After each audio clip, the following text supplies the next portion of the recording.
evening, everybody. This is Patrick from the Poison Pen Bookstore in Scottsdale, Arizona. And we are, as always, happy to have Robert Dugoni with us. He's going to be talking about the brand new book that's just come out, or it's not out yet. It's actually coming out very shortly, right? It'll What's be the out actual on it'll be out on the 27th. So Right. as I 27th? Okay. said, people are getting a nice preview here at the Poison Pen. Yeah, We have signed copies that Bob has done for us. we do. And not Yeah. very many left, Barbara. No, We may have to get some more. But I'll go ahead and put a link in the comments field if you'd like to order one of the copies, pre-order. If you have questions for Bob, go ahead and type them in, and Barbara will bring me back on screen towards the end of the hour, and I'd be happy to ask any of your questions. So, Barbara, over to you. thank you very much. Let me just clear up a couple of things.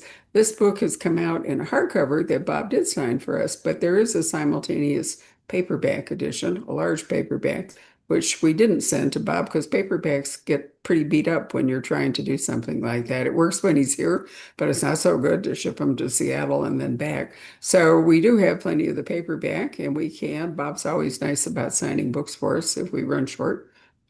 We can get some more. So I was thinking that Keera Duggan, I still remember your first book with Keera, and I thought that it was one of your very best plots. I mean, that's the one where I told you you completely suckered me. Oh, Um, cool. That's not often. well, her deadly game. And it was just, I thought one of those ideas that maybe only strikes very occasionally, when you get a terrific one. And at that time, if I remember, Bob, you weren't at all sure you were going to write a sequel, because you have so many things that you want to write, so many stories. And I think we kind of left it back there with Her Deadly Game that maybe it was a one-off. But here we are at book three. Yeah. Yeah, I really love the cast of characters. I really love Kira, but I love the family dynamics. I love all of her sisters. I love Patsy. He's a big character. In fact, he's going to be a standalone. Is Uh, he? I'm working on it right now. And so how he got the nickname the Irish Brawler, and all those things. And I really love him, and so I think he's going to be a great book. But Kira is just, she's one of those characters that, for me, I got asked this in a newspaper interview the other day. Has Kira surprised me? And I said very much so, because I never knew she was as tough as she is in a courtroom. She's young, she's inexperienced. Anybody that's practiced law knows how difficult it is to go in and try a case, especially if you're going up against experienced lawyers. And I just didn't know how she was going to fare, but she's very resilient. She's a lot like her father, very smart, very bright, and but she's tough. She's a lot tougher than I thought she was. Does that remind you of you when you were trying cases? No, no, I said that too. She's a much better lawyer than I ever was. I think people think I'm a good lawyer because I write good courtroom scenes, but as I said in the interview the other day, in the newspaper interview, I have all the time in the world to think up what questions I'm going to ask and what the answers are going to be. You don't get to do that in a courtroom. No, you don't. That's very true. I've always thought, for my own more limited experience of being in court than you, that basically the guy who tells the best story often wins in court, regardless of the evidence. I mean, I have seen and certainly read about verdicts, that fly right in the face of any kind of evidence. And so storytelling is the art that trial attorneys really need to practice. And, Yeah, you I know, agree 100%. I yeah. agree 100%. So, Jurors are just people. yeah. They're just people, and if you can tell a good story to someone, they'll listen to you, they'll pay attention. Well, maybe slightly less so today when there is more reliable scientific evidence. I mean, when I was doing it, it was before DNA evidence was really, anything to rely on. And it probably took like 3 months to even get it, provided you found it. But I can remember some legendary verdicts back in the 60s and 70s back in Tennessee and Virginia that, were just, you would never, I mean, if you put it in a book, people would just laugh, and Yeah, say there is yeah. no no chance that that could ever happen. Well, and even much more recently, the O.J. Simpson trial. Yeah. All the evidence in the world to convict that guy, and he walked. Well, that's true, but Marcia Clark is a friend, and we've done a number of events Mhm. together. And she said that unless they could have gotten a change of venue, that trial was always going to go against Yep. Los Angeles because of the. I'm trying to remember what was it before. His name was what was the case? Which one? Rodney. I'm trying to think. Oh, Rodney King. Yeah, that was, I wanted to say Rodney Dangerfield, and I knew Yeah. that was right, but the Rodney King thing had so poisoned the, potential jury pools in Los Angeles that it was almost, it was more like payback than it was justice. Yeah. She and I actually signed in your store Yes, not you long did. after that, and Yeah, we talked about that, and yeah, she talked about that, and it was really a surprise to me. I mean, she basically said we didn't expect to win. We fought like hell to win, but we didn't think we were going to win for the reasons you just elaborated on, which yeah. was mind blowing. Well, it really was, and yet they were compelled to try him. Yeah. Oh, absolutely. And then he went on, and the rest of his life kind of indicated that he was not, he was that guy, Yeah. even if he got off. So I don't know that he didn't serve some kind of a sentence anyway. Oh, Um, yeah. The sentence of public opinion. That yeah, was, exactly. yeah. So anyway, back to Kira. Well, let's go back to Patsy because unless I'm delusional, Patsy has a drinking problem. I He mean, that's does. why Kira is basically stepping into the practice, and they're all trying to kind of cover up or at least, control Patsy's drinking so they can keep the family firm going. So how are you going to deal with that in a book about Patsy? I'm going to show why he really begins to start drinking. I mean, obviously it's genetic. My grandfather was an alcoholic, and he was drinking since he was 17. And Patsy's the boxer, and it starts out showing how he basically put himself through school, and after fights, he'd go down and have some beers, etc. But there's more behind it. There's more behind the difficulty that Patsy's having because he finds himself working for a man who's not on the up and up. And I'm able to tell a lot of the Seattle politics and history in the 1970s, which was really a fascinating time. Um, and so that's that story. I'll be honest with you. I sometimes wonder. Patsy went to rehab, Mhm. and he had a falling out last book. In this book, he's sort of an ombudsman. He's not so much at the firm, and he's still sober. And I think the hard part for me is going to be I think he's a much more interesting character when he's on a binge, or has the potential to go on a binge. People where everything's going fine, that's not what books are about, right? Books are about when things don't go fine. So, I'm gonna have to think about that if I have the opportunity to continue the series, which depends a lot on readers. But if I have the opportunity to continue the Keera series, is what do I do with Patsy? How do I continue to make him an interesting character?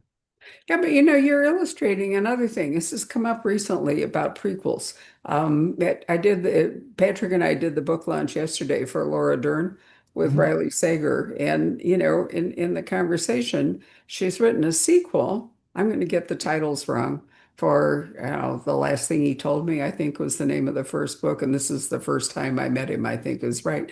But anyway, in writing the sequel, it also turns out to be a prequel because you have to go back and explain some things. And when you created Kira, you gave her a father with a drinking problem in order to explain how she, in a less experienced than she might be, comes to the office and tries the case. So you set up something Right. in creating Kira that now allows you to go back and write a prequel and explain Patsy. And I think that's such an interesting thing, that characters, you have to pick a time and a place and who they are in order to introduce them to readers.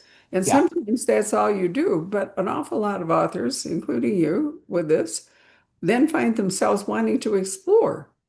Yeah. Um, An interesting one, Barb, is Stephen Hunter. yeah, he opened with a book, I think it was called Black Light, with a character of Bob Lee Swagger's father. I forget his father's first name, but he was an incredible character. But at the end of that book, he dies. Mhm. And so what ends up happening is the book did so well and the character was so loved is that he had to go back in time to write that character. So I think a lot of times authors like myself, you don't know necessarily which character is the one that's really going to hit. And I just think Patsy's one of those guys from emails I get and things like that, that he's just a fascinating character because he's flawed. He's brilliant, but he's flawed. And I thought it'd be really interesting to tell the story of how, what he goes through and what he gets there. And I'm really thrilled with how that book is turning out. But I'm also thrilled with what happened in Her Cold Justice, because that was a book that just sort of hit me one day when that question came up. I forget if I was reading about it in the newspaper or what, or if I something online, but it was a simple question, which was, who's the most powerful person in the judicial system? Yeah, most people would say the judge, and that's what I kind of said. And then no, it's the prosecutor. And I thought, oh, that's interesting. Why is that? And well, he's the person that decides whether to bring charges and what Right. charges to bring and what penalties they're going after. And you get in that loop, and we've seen this in trials where or cases where somebody gets in that loop, and prosecutors are only human and they're competitive, and you can't, poor defendant might not even be guilty. It's hard to get out of that loop. So then the question becomes, what if that prosecutor is not pursuing something in earnest? What if there's some other motivation? What if there's something else going on? And that was sort of the whole impetus for that the story is this. It would be interesting. I also wanted to give Keera a really strong competition. I wanted her to come up against somebody that was, Kim Tran, who's just very, very adept and skilled at what she does, so that Keera faces a real uphill battle. And yeah, I think it's interesting too. Is she Vietnamese? I thought her name was Yes. Anh Tran. Excuse me, Antron. No, Yeah, that's okay. I had that written down here. yeah. So, I think they shouldn't all be just, sort of classic white American. And Exactly. I think it's great that you have introduced somebody. I mean, Seattle has a mixed population. By the way, Patrick just informed, I do this all the time. Laura Dave is the author, not Laura Dern. I don't know why I can't keep that straight. But when we did her event yesterday, she couldn't keep either title straight. So so badly, but there we go. Anyway, yeah, I agree that giving her a tough competition is a good thing. But as prosecutors don't always get to choose whether they're going to try a case, then don't we have the district attorney behind them, to Well, in Seattle, you have the King County prosecuting attorney, and okay. everybody else is a deputy prosecuting attorney. But the deputy prosecuting attorneys have a lot of leeway, especially the ones that are very experienced, because they're the ones that are looking at the evidence. They're the ones that are looking at the case. They're the ones that are trying to decide. So a lot of times, my understanding is those meetings that they have regarding, cases that are going to generate quite a bit of publicity. Yes, the prosecuting attorney for the county is involved in the decision, but still, he is the power. When I was doing the research for the Patsy Dugan book, a lot of it is based on truth, reality. And in King County in the 1970s, the second most powerful man in the state was not the mayor of Seattle after the governor. It was not the mayor of Seattle. It was the prosecuting attorney. Hmm. He was the second most powerful man in the state. And so there's just a lot of power that they have the ability to wield from their position. And that's really what sort of interested me in Yeah. Her Cold Justice. And there have to be cases in which they can be reasonably certain of guilt, but they can't come up with enough evidence to take it to court. I mean, um, you can't just go into court because you think somebody is guilty of whatever crime you're about to discuss. You have to have, and that must be really frustrating, for prosecutors to have to decide not to go to trial for somebody they're reasonably sure is guilty. I wonder how often, though, when that happens, that person who doesn't go to trial then thinks, oh, well, that was, and goes back and commits another crime and then, you know, Yeah. and then gets tried for that. Well, you practice law, so you understand this when I say I practiced law for 20 years, and I mostly did defense work, civil defense work.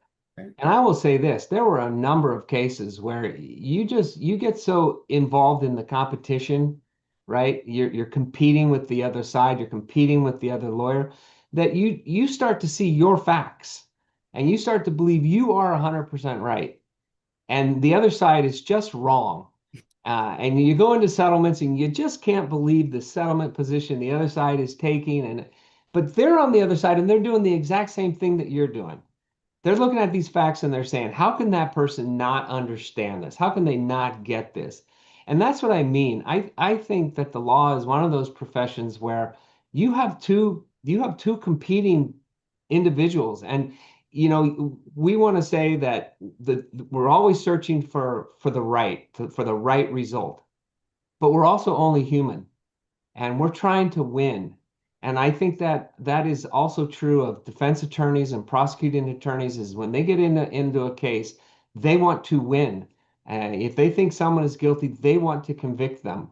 And the defense attorney, I think might be a little different. Phil Margolin from Yeah. Portland, who was a criminal defense lawyer and had over 30 capital murder cases. And he once told me, he said, there are times I knew my client was guilty. I didn't ask him to tell me, but I knew they were guilty. And at that time, my job then is not to get them off. My job is to make sure that their constitutional rights are protected. So it might be a little bit different slant, but there's still a competition there. If you can't help but I don't think you become a trial attorney unless you're competitive. Oh, absolutely true. I mean, adrenaline is your friend. That's for sure. I've even known her back years ago, the Virginia bar. I remember there was a really flamboyant guy. He was might have practiced in Tennessee now that I think about it, out of Knoxville or something. He was so good that he would actually handicap himself when he went into court. He would like wear a flashy suit or he would do, I mean, just to keep his interest level up because he was so good that most of the time he could win in a walk and he was bored. And I always found that, again, this is before scientific evidence played much of a role. And of course, civil defense is very different. There's a marvelous woman called Sally Smith who's a British barrister. Was a QC, and she is now writing. She's written two crime novels set in 1901 in the Temple Courts in London, which are an ancient privilege. So the police can't enter the courts and Mm, solve the crime. So the barrister, when the murder occurs of the Lord Chief Justice, the barristers in the Temple complex have to solve it themselves.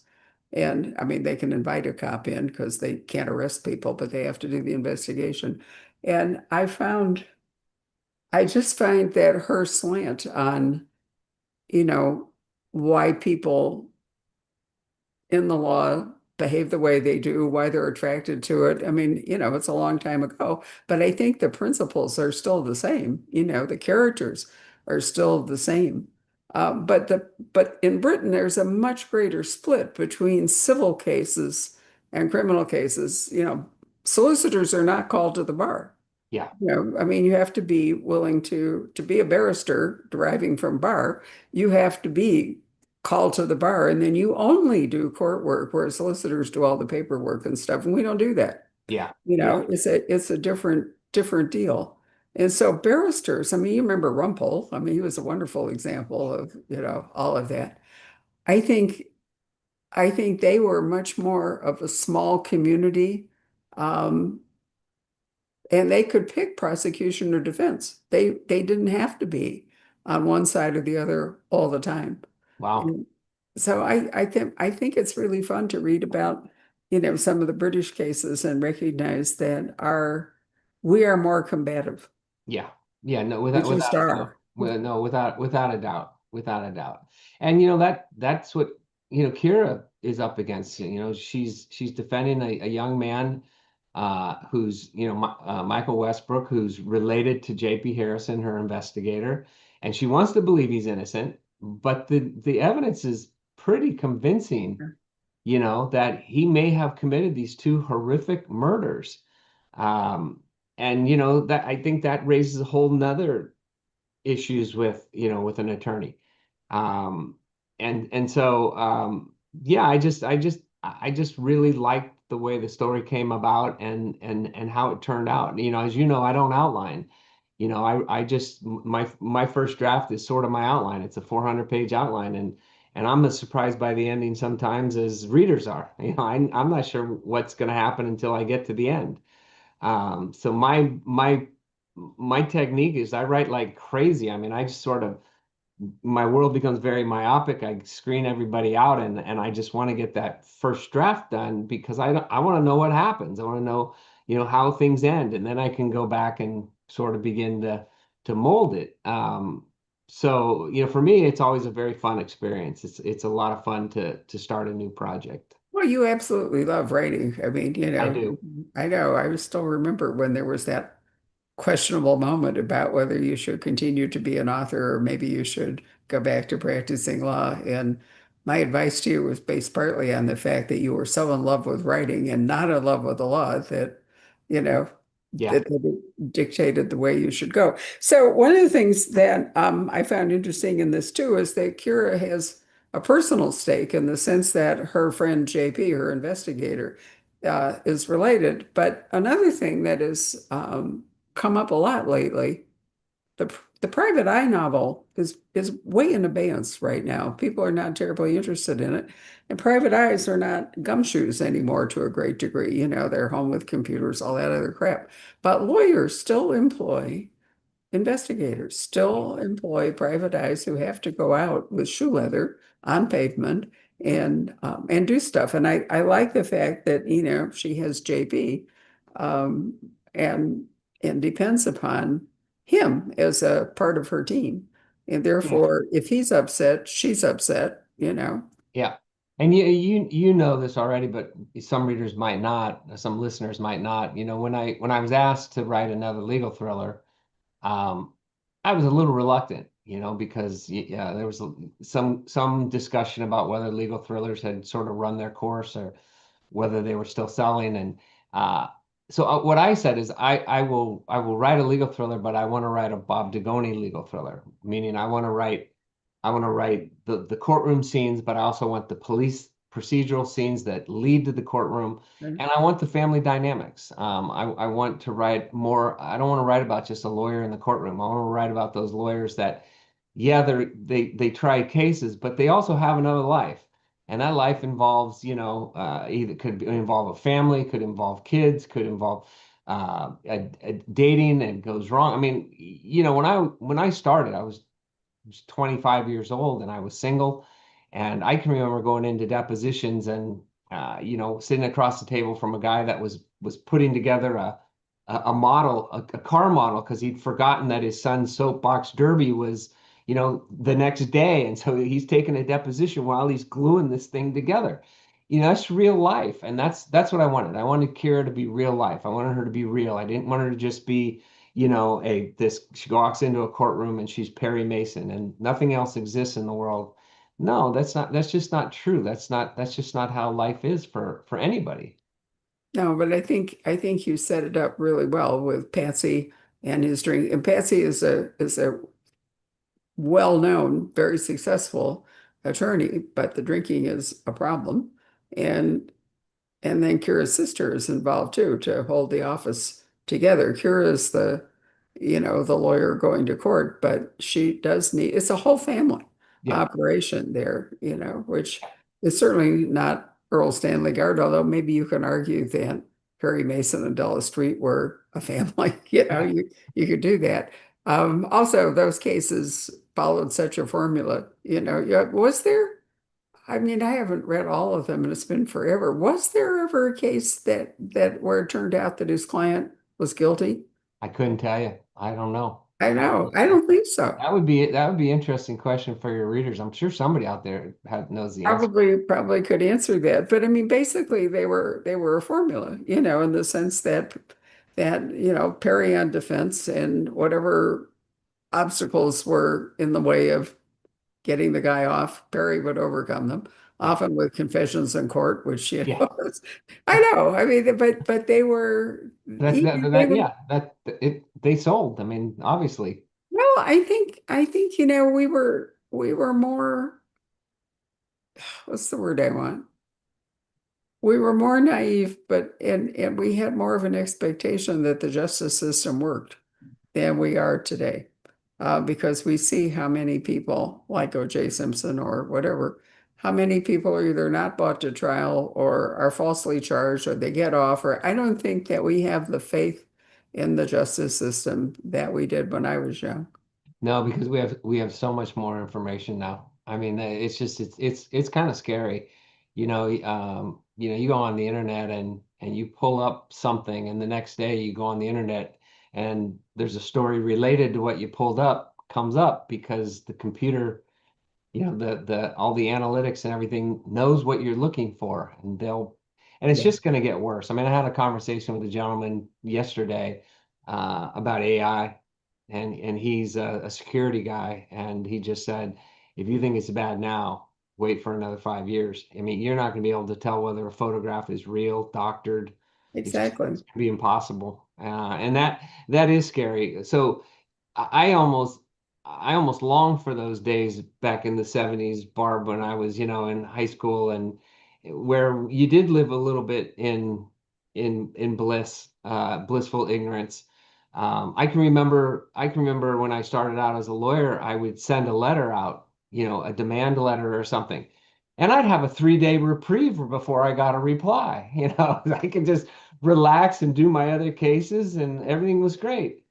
Now, even at the end of my career, it was you send an email, they send an email back, I mean, there's no rest. There's No. no ability to Let escape me it. tell you, that's also true of publicists in the publicity world. I'm heading off on this 47-day trip, and my staff were saying to me, well, I said, I will spend an hour and a half, 2 hours a day just answering email because nobody is willing to believe that you're really on vacation. And they want instant answers. And Yeah, they also, in a world of corporate publishing, they're already into next summer. yeah. It's January, and yesterday I got an email from one publisher where I had to order whatever books I wanted signed through August. Yesterday, you know, Wow. January Wow. 6th. Do I Yeah. care? No, but at the same time, you have to do it. So there's no vacation anymore. There No. really isn't. If you are running a business, everything is instant. And if you don't answer it, then they email again because they can't imagine that, you're not, Yeah. and it doesn't do any good to put a I'm on vacation to whatever. That just means that there's more bounce, back and forth. It's easier just to do it for Yeah. a little while every day. And unfortunately, today you can be reached anywhere. You can't say, I'm going to be in Singapore with no access to email. No, totally not true anymore. And Yeah. I think that's an interesting part of writing, both your police procedures and your legal thrillers is that, that time delay doesn't really happen anymore. There's No, and I think the big challenge for all authors now is, you're writing this scene and there's something happening and you have to realize that the reader's going to go, why don't they just use their cell phone and call somebody? You know what I mean? It's like, how do you get rid of the cell phone? There's only so many places in the world where there's no contact or there's can only be so many storms that, you know what I mean? Well, It that's really seems true. hard. And if you watch a lot of cop shows, particularly British cop shows, there's nowhere that there is not camera surveillance. Yeah. I mean, the first thing out of the mouth of every cop on a British cop show is check the CCTV. Yeah. And, and they can also track you, with your, I mean, if there's a criminal around who still carries their cell phone while they're out misbehaving, they deserve to be caught, Yeah. and so as an author, the question is, how do you dodge all that? Yeah, no, and the insurance CEO in New York that was shot.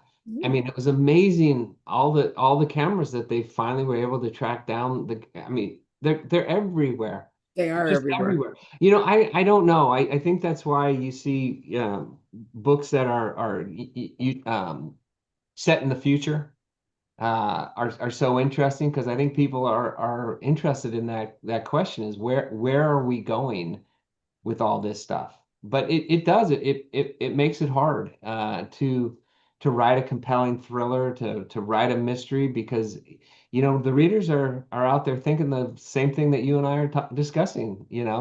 And if you have the cell phone falls in a vat of oil and they go, oh really, come on. So you have to figure out a way to I think you have to be I think I think the really good thrillers now and the mysteries now are a little bit smarter, a little bit sharper. You read those books where you go, "Oh, wow, I didn't think about that." That's a really clever way to deal with it. So I think all of us authors have to be a little more intelligent about the books that we write, Well, you because of the really things we do. talk And about. you know how much I like your spy trilogy. And yet, in talking to people who write them, like Dan Fesserman and other authors, spies have gone back to old school because, I mean, they've gone back to like, the drop or Yeah, meeting on the bench or something because electronic surveillance, all of that stuff. And I find that really fascinating. We've sort of gone back to, Cold War spy stuff to make a spy novel believable yeah, because the reader is going to say, as you yeah, point out, why didn't so and so happened. yeah. I think it's a constant challenge for authors. Maybe that's why there's more historical fiction than there used to be too, because that's the other way you can go is just, Yeah. move it back. But where Sue Grafton was not wrong in keeping Kinsey in the 80s, although by the time she got to Y and tragically never got to Z, um, she was writing historical fiction.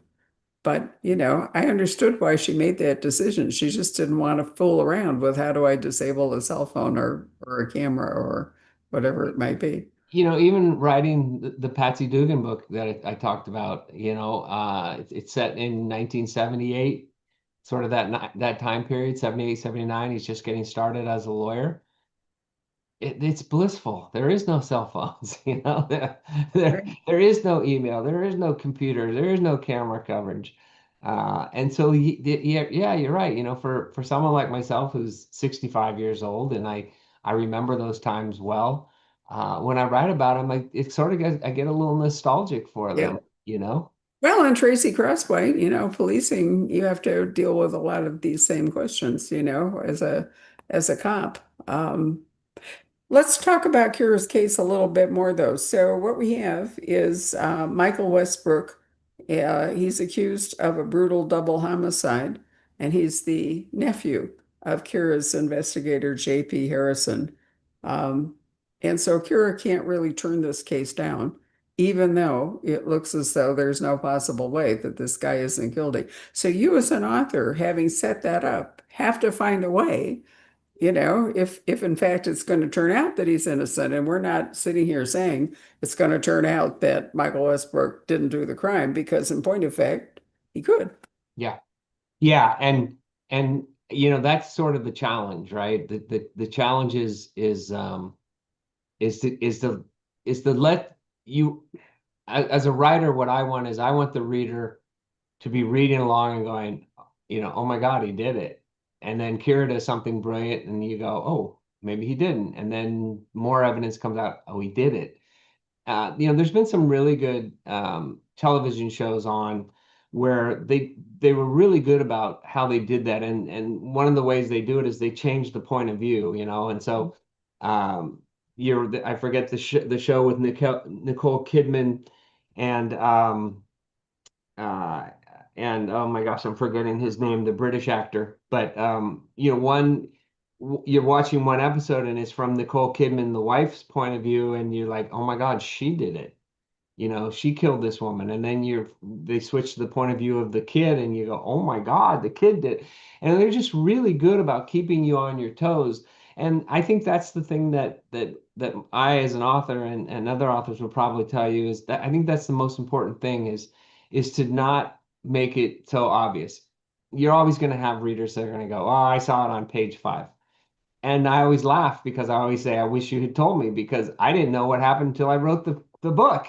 I hear you. Uh, No, I love it when I am really surprised. One reason I've always I am loved your too. books is that you frequently surprise me.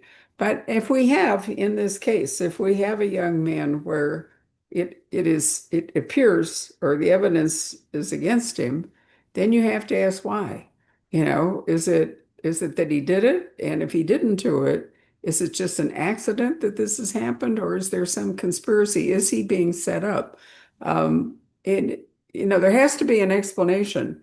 Either he did it, and that's why the evidence shows that he did, or he didn't do it, and it's not likely it's just accidental. It's more likely that it is intentional, that somebody has set him up to take the rap, so to speak, in that old Edward G. Robinson language, Yeah. for that. And so, you can go either way as the author. You can set it up so that you can explore any of those avenues. Well, the other thing that I don't think you can dismiss is he's a man of color. He's African American, and he's a big kid. I mean, Yeah. he's not a little kid. He's a big kid. So you have this big kid, and he's African American, and I think you're naive if you don't think that the judicial system doesn't see color. Of course it does. And so you have that whole thing that you have to sort of parcel through. Is he being prosecuted and pursued this intently because of the color of his skin and a stereotype that he's been caught in? Not being a person of color, I can't necessarily empathize with him, but I certainly can sympathize with him, Yeah. because I have been in similar situations with good friends of mine. Charles Jenkins from the Espionage series, who I was my law school roommate, was a 6'5" African American man in Los Angeles in the 1980s. And I was with him at times when, he'd be pulled over by the police as we're walking to his home in Beverly Hills, and lay down on the ground. And I mean, it's just, it existed. It's real. So Well, and that's a it's whole back nother with thing. Yeah, it's back with ICE. I talked to an author not long ago who's Hispanic, who has largely given up trying to travel on tour and all because of the harassment, experienced just based on, it's racial profiling all over again. Less black now than it is other ethnicities because of this wholesale effort to just deport people. Yeah. And so, yeah, I mean, you don't know what it's like driving while black, and neither do I know what it's like driving while black, or driving by Mexico, whatever. But yeah, that certainly is a powerful thing. And also, to be fair, I think first responders, particularly, are often greeted with such perfectly awful situations. What would it do to you, to find a decapitated body? Or what would you do if you walked into a house where slaughter had occurred, or somebody had been torched, or, and you can't, I mean, I can sort of understand why they'd want to just grab somebody to blame, and not have to live in that situation. I mean, I've never been a first responder, and I don't know. We talk about PTSD for veterans, but I think it's a very real thing for, cops, firefighters, EMTs, all the rest of them. Oh yeah, I had a contact, and an officer who was one of the first responders on the Connor Shireman case here in Seattle, where he went into a home and just brutally butchered two women and their two children, and then lit the house on fire to try to hide the crime. And Brad was one of the first responders, and he was the police officer who sat at the trial with the prosecutor. So you give a face to the prosecution, right? And Brad definitely, he definitely had PTSD, no doubt about it.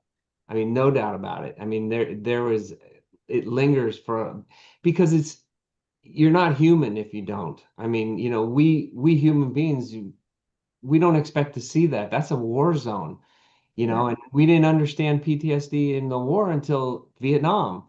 What's wrong with these people? They're home. They're out of it. It's not that simple. So you're absolutely right. I think those people, God love them, the men and the women that go into the fires and they go into these horrible situations. They find people brutally killed. I mean, that's just not normal.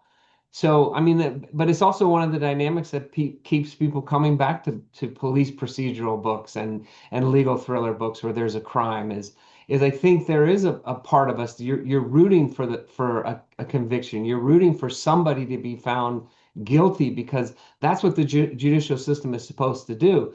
And when it doesn't, that's when the outrage happens. That's when you have the riots and everything because justice wasn't done. So yeah, I mean, yeah, I agree with you. I think PTSD is very real, and I think it's one of the reasons why readers are so fascinated with these kinds of books. No, not experienced. I remember P.D. James years and years ago when she was here, and somebody asked her a question about why she wrote such dark books. And she said something, as a reader, she said, it's very comforting to lie in bed and know that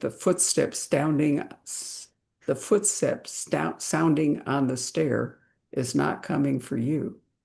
Yeah, You yeah, know, that's a I great mean, or quote. it's Carl Hyacin saying, we have to face our alligators. I mean, there is a way, and right now, horror is having this huge moment, kind of the opposite. There's either a very big thing about cozy and escapism, whether it's romantasy called cottagecore, a term I had to learn, or just cozy mysteries. And then on the opposite side of it, we have people seeking catharsis through terrifying themselves or Yeah, through horror. And I think I read an e-news today I will forward to you, and I was quoting a friend who's a bookseller in the UK about um, what to look for in 2026. But one of the things he said, which I really thought about a lot, and I agree with him, is that this thing about romantasy, a lot of it derives from young readers who grew up reading Harry Potter and the Lord of the Rings and all, and what they want are these big fantasies, but now they're willing to add some erotica to them to make them, to yeah. make them of a higher level. And I hadn't really thought about that, but I do see that romantasy tends to appeal to, well, I can't say that. There are a lot of younger people or middle-aged people who are very much taken with romantasy. And I hadn't really thought about that it was kind of an outgrowth of how much we love fantasy. I think there's an escapism involved, and that's, whether it's movies or whether it's books or whatever it is, whatever art form it is, there's an escapism. Yeah, I don't read a lot when I'm writing right, because I get done at the end. I mean, from because we've been together for so long, but I don't write for 2 hours a day. I write for 8 hours a day. right. I get done, I want to sit on the couch and watch something mindless. And Yeah. so I'll have writers that will send me, they want me to blurb their book for them. And I say, when is it due? Because for the next 3 months, I I check gotta out at read. the end of the night. And I think there are a lot of readers that email me that will read 300, like you read what, 300 books a year or something like that. No, Uh, it's closer to 200 books a month. yeah, I mean, it's just crazy to me. And that, they'll go on Facebook and they'll put up the books they've read this year, and there'll be 180 or 90, 200 books. And that I, that is, to me, that would be my retirement, is having that time to escape and, Right, and to just to read all kinds of stuff. As I will read anything if it's a good story. I will read, The Boston Girl. I will read fantasy. I will read romantasy. I have a daughter who's in her 20s, and my son reads a different kind of thing than she reads, but if it's a good story, if it's just a good story, I will read it, because that's really all I ever want, is I just want a good story. I think I totally agree with you, but a lot of it is finding time. I have a dream sitting here in my office looking around at some older books that I have saved to reread and all. And my dream, because the pressure for me to read all the new stuff is so intense that my goal would be to have like maybe a day where I could sit down and read an old Victoria Holt, or, reread The Once and Future King, or Yeah, reread, go to Narnia for yeah, the day or yeah, something, but the volume of new fiction being produced on average is around 1,500 to 2,000 new books a week. wow, I know. It's just because there's been such a burst of independent publishing, and it coming from all sides. And there's just a tremendous amount being published. And so my job is to try to look through as much of it as I can, and then point out to our customers the books that I think are worth their time.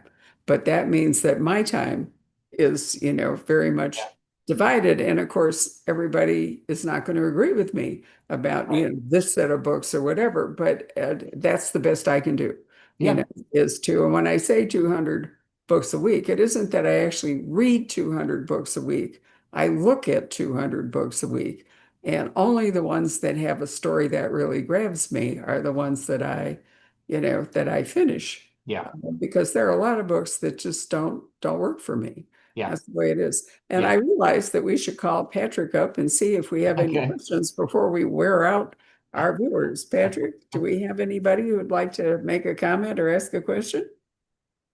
Yeah, a few. Let's see here.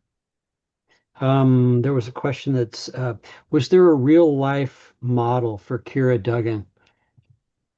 No, there really wasn't. That kind of goes back to that whole thing of, when my editor came to me and said, "Hey, we'd love for you to do another legal thriller." I said I want to write my own kind of thriller, and it might even have been my agent who said to me, "What about a family law firm?" Kind of a thing. And then I thought of, well, what if it's a dysfunctional family law firm? I mean, it's bad enough when you have a dysfunctional family, but can you imagine going to law with those dysfunctional people every single day? It would drive you crazy. So there really wasn't. Keira kind of came created from whole cloth. Let's see. Okay, Stefania, our friend in Italy, she asks, "Do you speak Italian? Uh, and also, how much did coming from a multicultural family advantage or disadvantage you in your life?" Um, I speak very little Italian. My wife and I just went back to Italy for our 30th anniversary. We had our honeymoon there, and I could get by. I'll say that. But now with the cell phones, as Barbara and I were talking about, you can cheat, and now you can put in earpieces and really cheat. Uh, Google Translate all the way. Yep. I think it's a beautiful language, which is why I was studying it and trying to get better. But I think unless you really immerse yourself in it, I think it's very hard to say I speak Italian. Coming from a multicultural background, and let me explain for readers that because of my age, it's a little bit different for me than if you were, say, younger.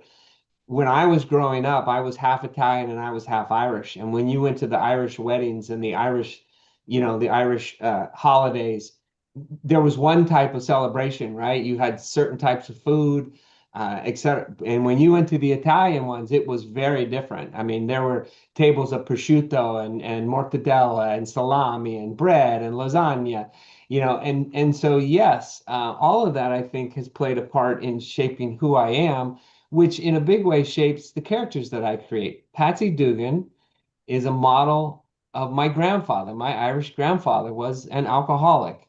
He was a very successful dentist because his wife, my grandmother, always made sure he ate. And so he lived till 90 years old, I think, 88. And I remember my mom saying, I think he's pickled, but he was an alcoholic since he was 17 years old. And that is what was fascinating to me in creating Patsy Dugan. Let's see here. Um, oh, they always want to know what's next, Bob. I know you have multiple projects going all the time.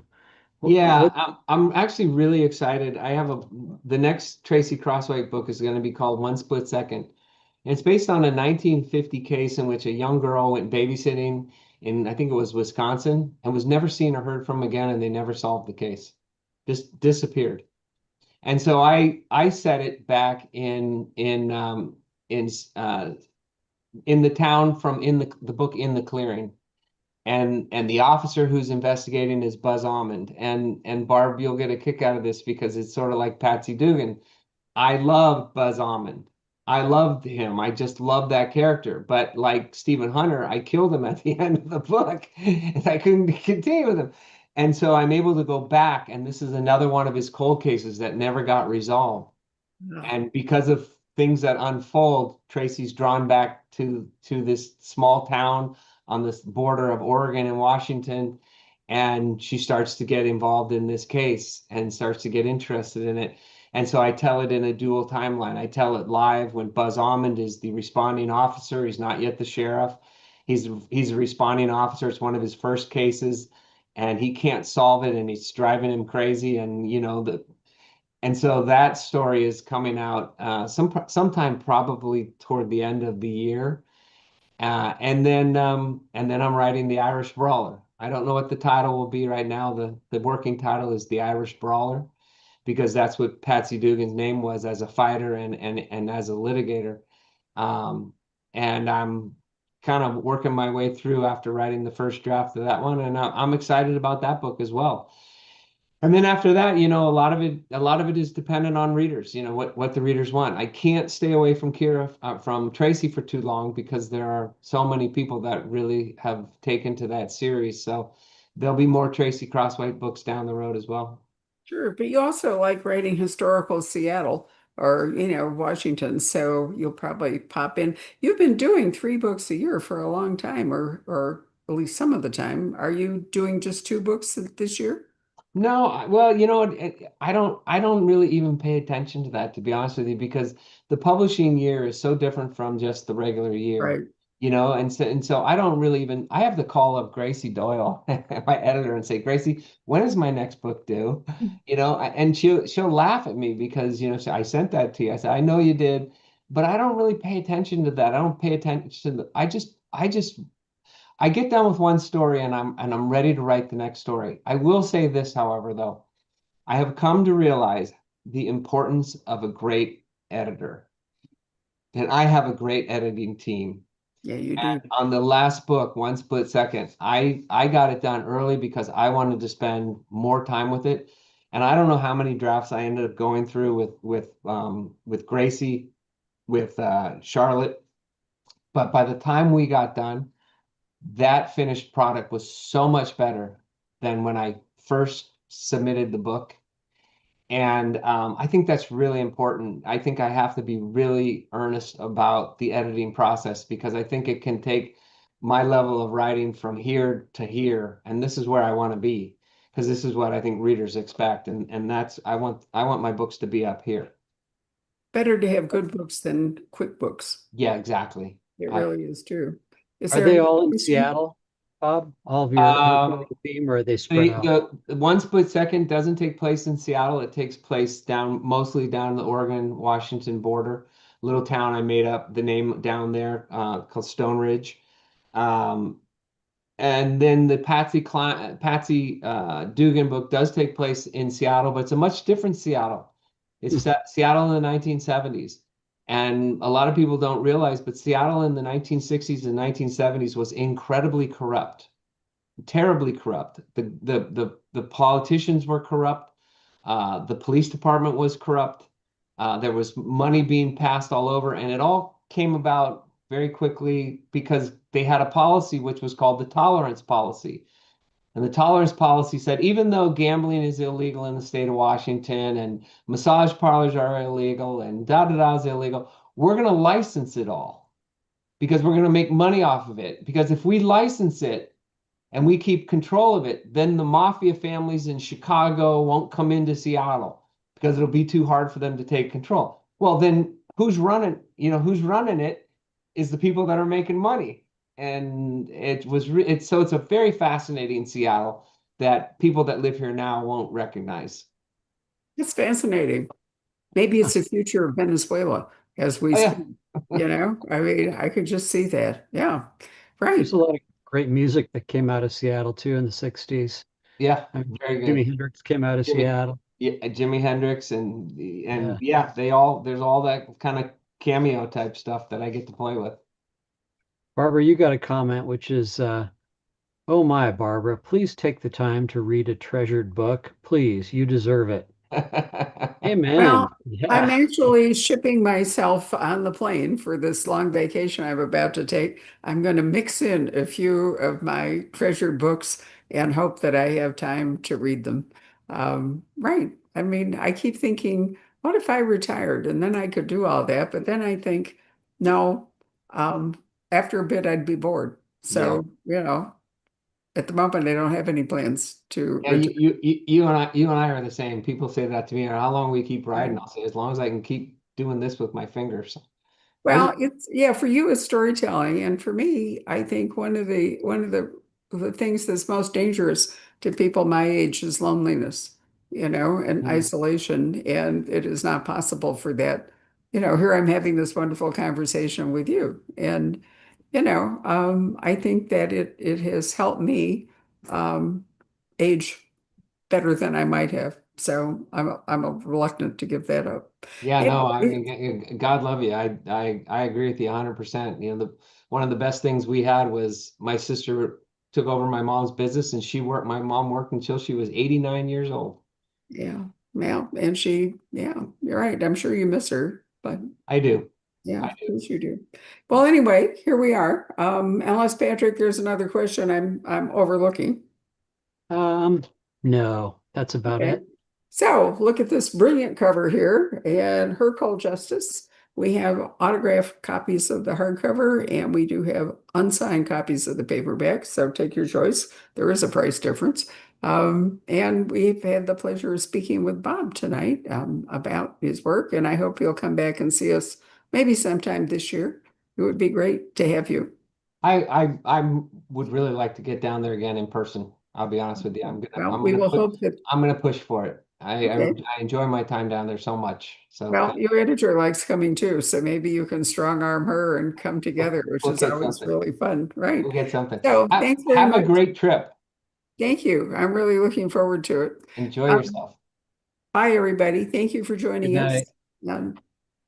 Thank you, Bob. Thank Bye.